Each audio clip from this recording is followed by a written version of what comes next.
Yep. Hello and welcome to this evening briefing. I know it says morning briefing up there. That's just because we're incompetent. Ignore that. We are here ahead of the big match with Union, the Champions League third qualifying round. Rangers 2-0 down from the first leg and hoping to overturn at what should be like Fortress Ibrox tonight.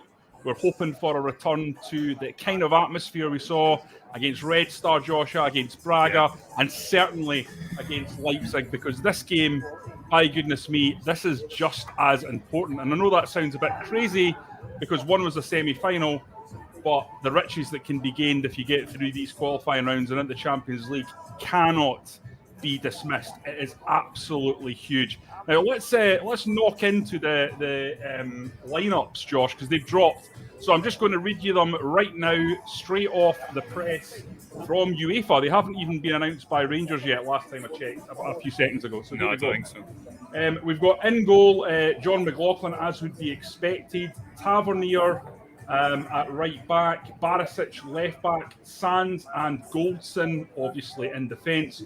John Lundstrom in the base of midfield with Scott Arfield and Malik Tillman joining him there. And then up top we have obviously Antonio Kolak central through the middle with Ryan Kent off the left, and I'm presuming Lawrence off the right, Josh.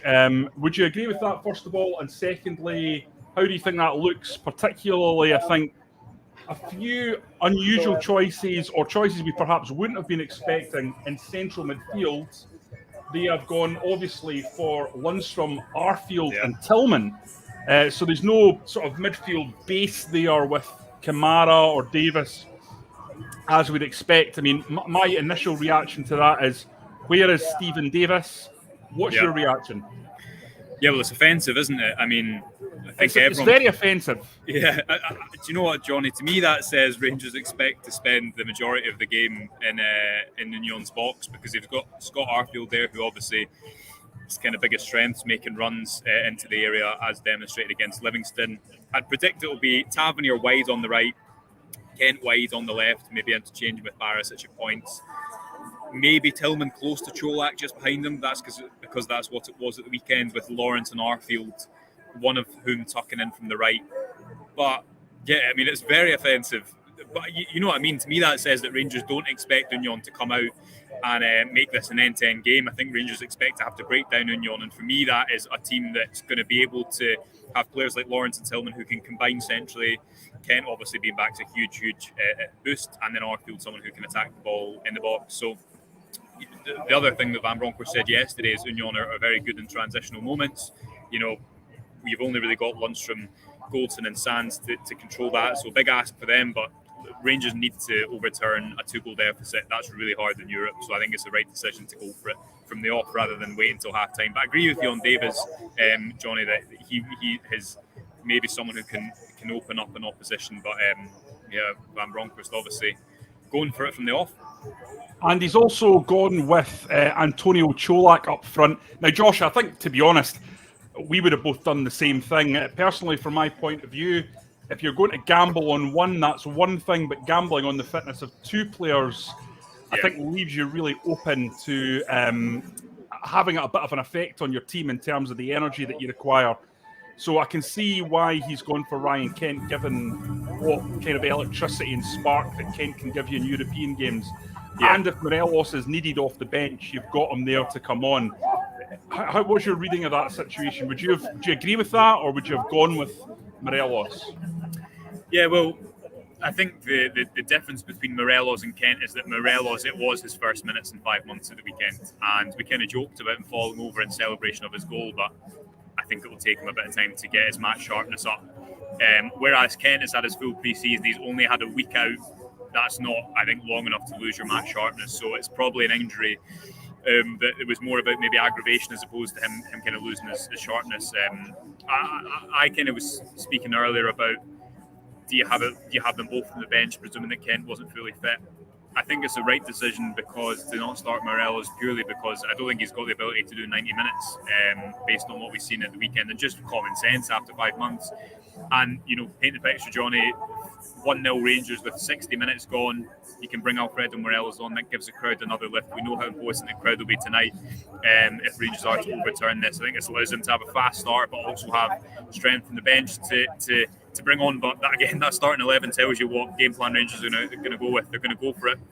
I was speaking to a journalist yesterday from Belgium who was kind of saying to me, well, it's only 2-0 but no away goals, so Rangers can, even if they score in the 80th minute and it's 1-0, the game's still alive for them. And I said, that's true, but this crowd won't be happy if it's 0-0 after 79 minutes. They'll expect, just as it was the case against Leipzig most recently, for Rangers to really get on top of the opposition. So if they can control Union when they're trying to counter-attack, I think that's just as big a conversation because they've got two very quick players up front, Adringa and their number 13, whose name I keep forgetting.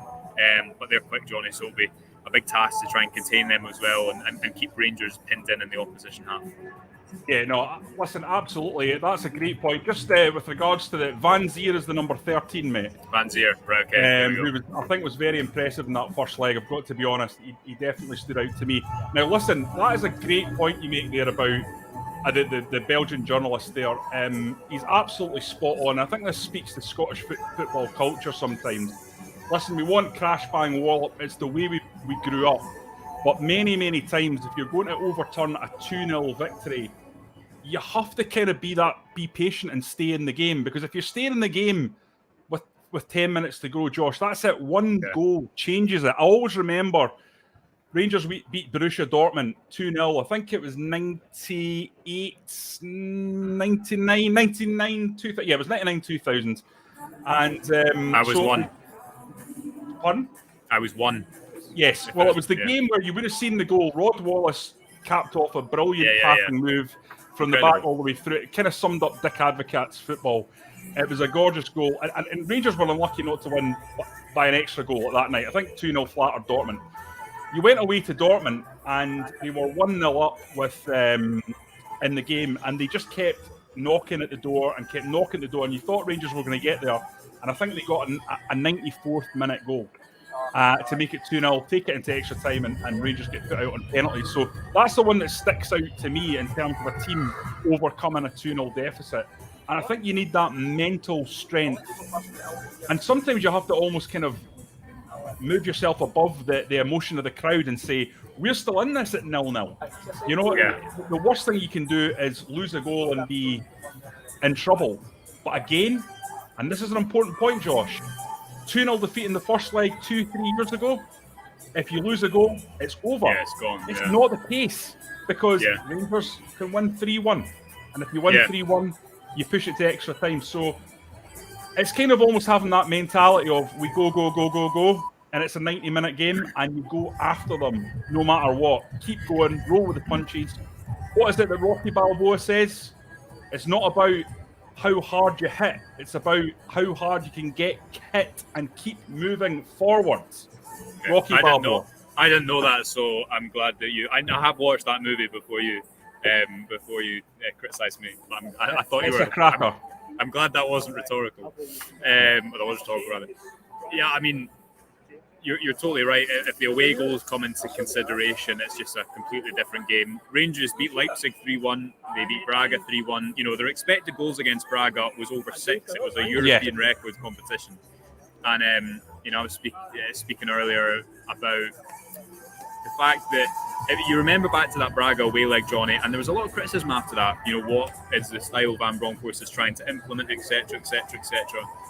He's really built his success in the short term in European football on his legs at home, where he can be aggressive, and I think that suits his style of football better. Aside from obviously the Dortmund win away from home, I think the difference in this game is that by travelling with a 2-0 lead, and what we know about Union is a team who, their manager said yesterday, we don't have a team who can defend, but conceded only 22 non-penalty goals in their league before the split last season. So I don't know if maybe that was kind of a lost in translation thing. I don't expect them to come out whatsoever, really, for the first 45 minutes. You've seen them even in the home tie; they were happy to try and sit in and let Rangers break them down. I hope what we do see is get Ryan Kent in those 1v1s. If you want to try and move this block, you don't want to have Barisic and Tavernier always as the widest players, passing backwards and only relying on crosses. I think you want to try and get your 1v1 threat wide in Ryan Kent at points. But again, looking at Tillman, Lawrence, Arfield, I mean, Tillman's runs into the box kind of gone a little bit unnoticed, but against Livingston and against, I think in every appearance so far, he's kind of come close with those movements into the box, late runs, especially when Tavernier's crossed. He obviously put one over the bar against Livingston, and I can't remember if it was away in Belgium or at home on Saturday. He had another one where he wasn't far away from getting it on the end of it. So Rangers have the players to attack the ball in the box, and it'll be interesting to see if this is maybe a game that suits Čolak a little bit better, Johnny, because again, presuming that Rangers do camp around the box, the Union box, he won't be tasked, I guess, with dropping deep as much. The ball will maybe come to him more in areas that he's more accustomed to. And Kent, we can touch on it now. Kent being back is a huge lift for everyone.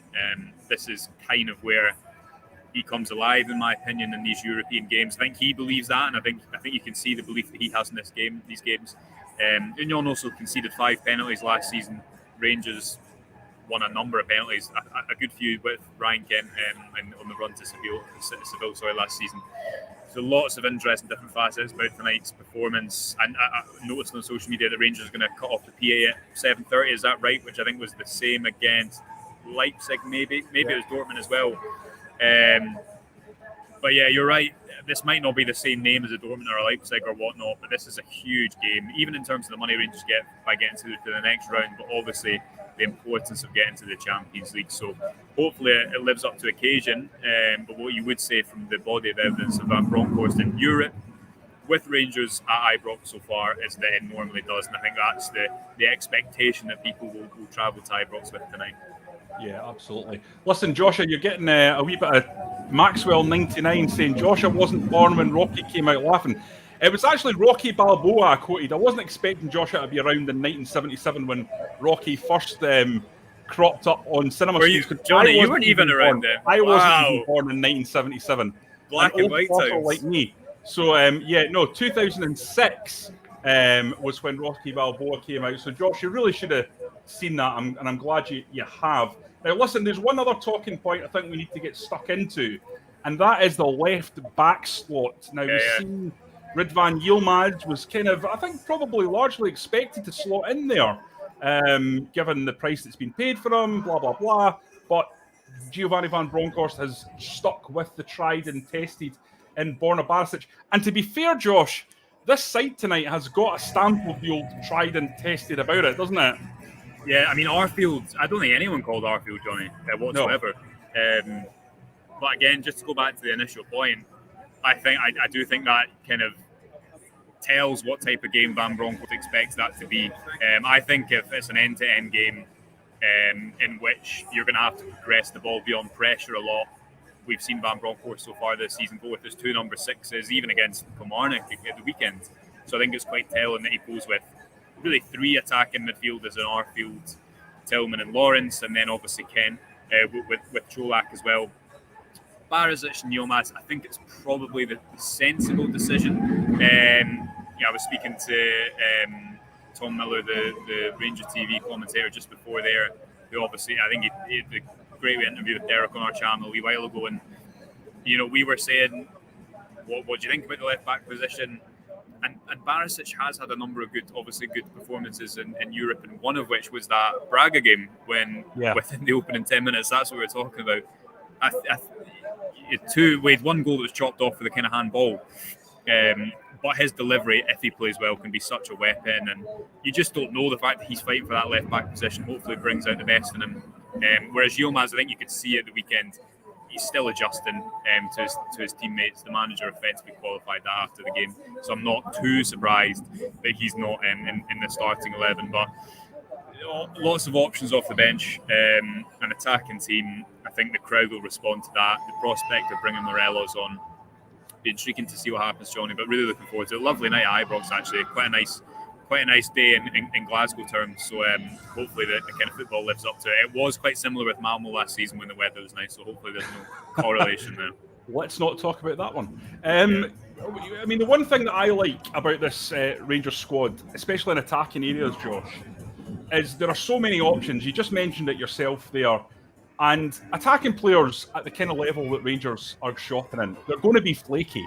You're not going to get a guy like Cristiano Ronaldo who hits the back of the net every week, or someone like Mo Salah who's going to have goal contributions higher than his appearances.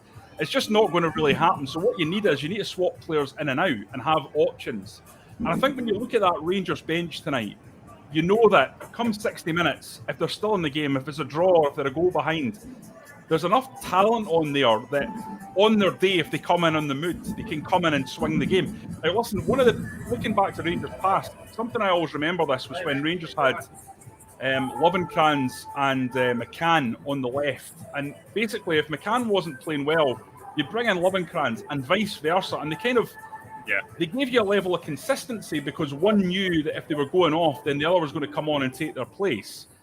And listen, that's happened down the years for Rangers, where real competition has bred consistent performance. And I suppose you look at that team now and that squad, and you have to think that is going to be a key part moving forward. That tonight, if for whatever reason Kent tires, then you've got other players you can trust to bring on. You don't have to have him on for 75 or 80 minutes when he's clearly not ready.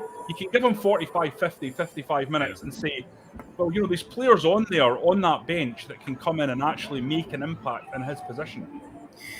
Yeah, we're just looking at the bench there. Stephen Davis, as we discussed, I think we were discussing it this morning, a player who, everyone knows his quality. And one of the things I think he does quite well is come in and impact the tempo of a game from the middle of the pitch, which he did in the Old Firm semi-final really well. You've also then got Matondo, Morelos, Wright, Sakala. So you do have a number of options there. Sakala obviously back on the bench, having missed out at the weekend. Matondo still very early in his Rangers career, but someone who I think, as I was just saying a minute ago, Johnny, one of the key things for Rangers is can they get Kent in those 1v1 duels if they're trying to break down this team and not always rely on their fullbacks to progress the ball out wide. And Matondo gives you that option from the bench. I thought he did that well against Kilmarnock. He carried the ball 10 times in 25 minutes that he was on the pitch, and that was the second highest total in the whole team. Again, with him having only played a small percentage of the game, so gives you options, absolutely. Obviously Morelos is a big one, but Čolak will be confident because he got his goal at the weekend. We covered on the site how good a quality of finish that was, at the post-shot XG, which is I think 0.83, Johnny. This hopefully is a game that is played in his range, and he was asked in the press conference on Saturday, you scored the goals to put Rangers out last season, can you score the goals to put them in this season? Obviously that wouldn't put Rangers into the Champions League tonight, but if he could score kind of almost a year on at this same stage, that would be something poetic about that, and I'm sure he'll be confident because he got that goal at the weekend. Yeah, absolutely. Anything else that stands out, Josh? There's quite a few comments about James Sands. I'm not sure I can put them actually up on the screen because they're a little tasty, shall we say? I mean, listen, is this going to be a thing? Is this going to be a thing this season? When are we going to see Ben Davies? Yeah, well, I know, and you just have to presume that he's maybe getting up to match sharpness. When he wasn't in the team at the weekend, I guess you kind of thought there's no chance he's going to play. I don't really know what Sands has done wrong, per se. I mean, I don't think he convinces some people because he's not that physical beast. But after the Livingston game, he seemed to have turned to quite a few minds. And then Kilmarnock at home, maybe there's less of that enthusiasm. But, the manager obviously trusts him. The manager's obviously thought of him as one of his centre-back options coming into this season. And I'm sure, with Leon Balogun not here this season, I'm sure that the thought of Sands as a centre-back kind of came into that. So, yeah, he also made a good few. I know he's playing on his unnatural side, but there was one moment against Kilmarnock where he kind of dinked the ball over and Tillman was quite close to getting on the end of it. So he is capable of being quite useful in possession. But it's a big task today because, as I say, you're playing up against two attackers up top who are really pacey, a real threat on the counter-attack, and you've only got one midfielder to probably help you. So it's going to be maybe a game that tells us a lot about him, but I hope he does well, because as I say, I think the criticism at points is a little bit unfair on him. Yeah, okay. Just one thing that's come in, Josh. I don't know if you've seen this. Jack Simpson has signed for Cardiff City today. Their boss, Steve Morrison, is quoted as saying, Jack's going to bring balance for us in defence. He's, of course, left-footed. He's a fantastic player with a beautiful left foot. He is someone... over the place. He's a fantastic player with a beautiful left foot. He's someone who wanted to come in and be part of it here. Jack's here with a smile on his face. Undisclosed fee, but Rangers have received the fee, Josh, which I think is pretty good going, given there's a guy that's come in here that's barely played football for at least 18 months. And when he did play, he just didn't really look like he was in the right movie, did he? Seems a world away, because he played in did he not start in the 4-1 Old Firm game at the end of, I'm pretty sure he started the Ruth and Morelos game, yeah. Yes, the 4-1 game he did. Johnny, if me or you were left-footed, honestly, you see these left-footed defenders, there's just testament there that that's what's highlighted by the manager. Seems to take players up a good few levels, but yeah, obviously it hasn't worked. I'm sure that's frustrating for him as much as anyone, and wish him all the best at Cardiff. But good to get a fee out of a player who wasn't involved, and the club who were purchasing would have known that as well. So clears some wages off the deck, which is always important to when you've had incomes to get outgoing. So good luck to him. I think fair to Ross Wilson, Josh. He really has done a good job in moving on some of the squad players over the last 6 months or so. Quite a number have gone out of the club. You know, I'm thinking of the people that were just obvious to ship off. People like Brandon Barker, people like Jack Simpson now.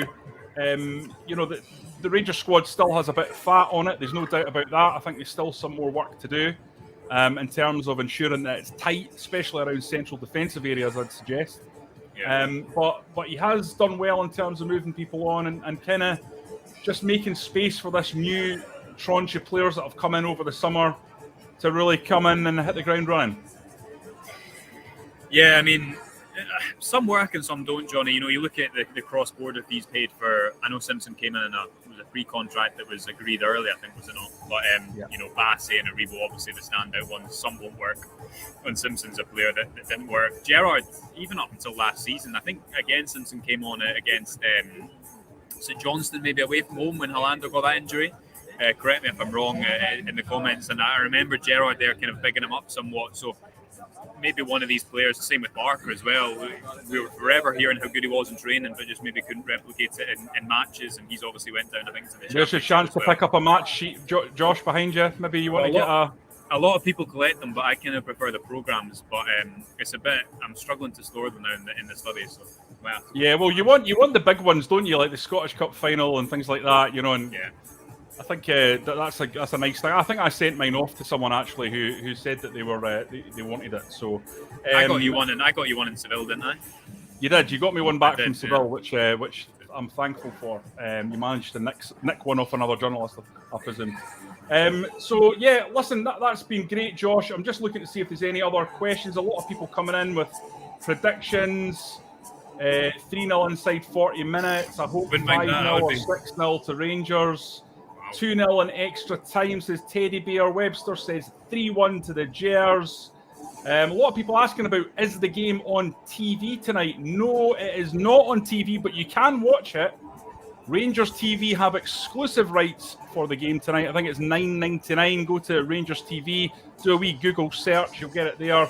Stick in your card details, and of course the joy of that is it goes direct to the club that you love, rather than only a small portion. So yeah, that's the way to watch it.